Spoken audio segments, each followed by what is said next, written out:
रामकृष्ण संतांचे अभंग यामध्ये सर्वांचे स्वागत. नामदेव महाराज त्या पंढरी रायाचे प्रेम भंडारी आणि ते नामदेव महाराज पंढरीपर या अभंगामधून आपल्याला एक मार्गदर्शन करतात. सुखा लागी करीसी तळमळ तरी तू पंढरीसी जाय एक वेळ. मग तू अवघाची सुखरूप होशी, मग तू अवघाची सुखरूप होसी. जन्मोजन्मीचे दुःख विसरशी, जन्मोजन्मीचे दुःख विसरसी. चंद्रभागे करिता एक स्नान, तुझे दोष पळती रानोरान, तुझे दोष पळती रानोरान.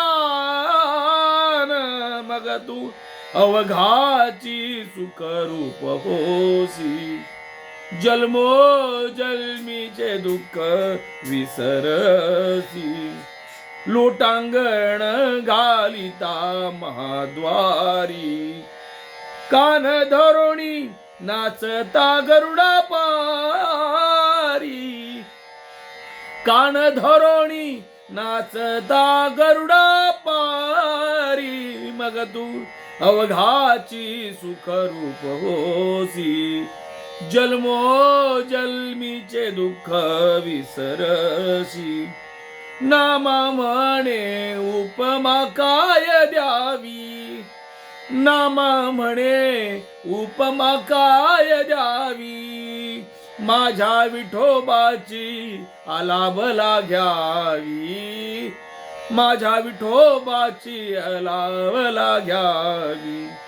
मग तू अवघाची सुखरूप होसी, मग तू अवघाची सुखरूप होसी. जन्मोजन्मीचे दुःख विसरसी, जन्मोजन्मीचे दुःख विसरसी. काय सुंदर सांगतायत नामदेव महाराज. सर्वसामान्य माणसाला भक्तीचा अधिकार, प्रेमाचा अधिकार मिळाल्यापासून नामदेव महाराज सांगतात, सुखा लागी करीसी तळमळ.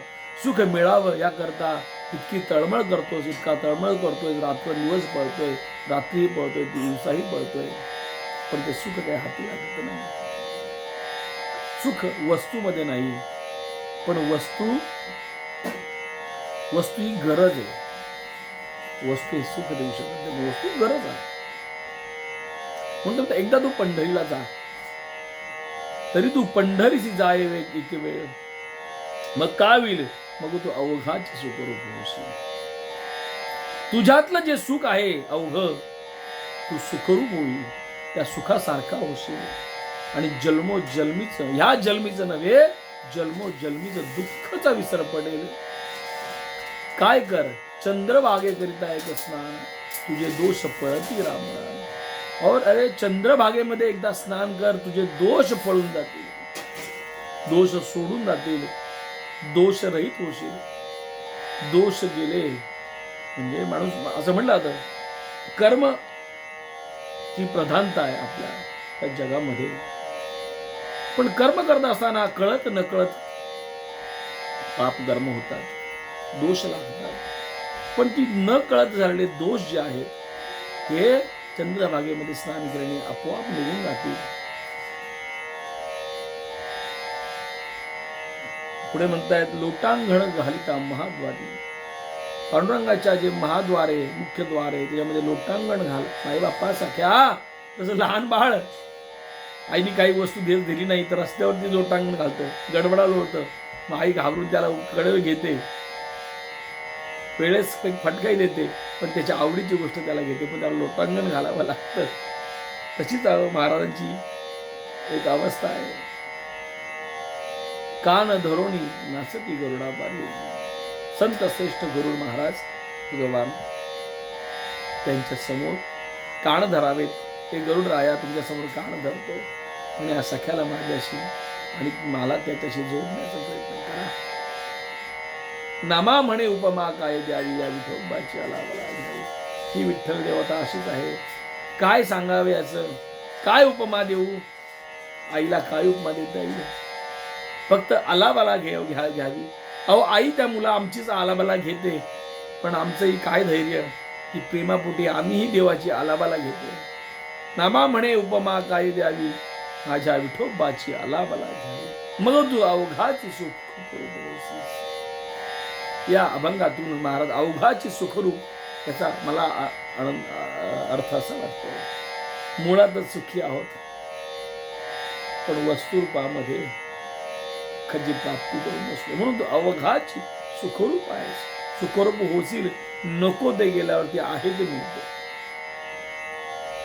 काय आहे तो आनंद, सुखाचा आनंद, प्रेमाचा आनंद. तो कशात आहे? गेल्यात आहे.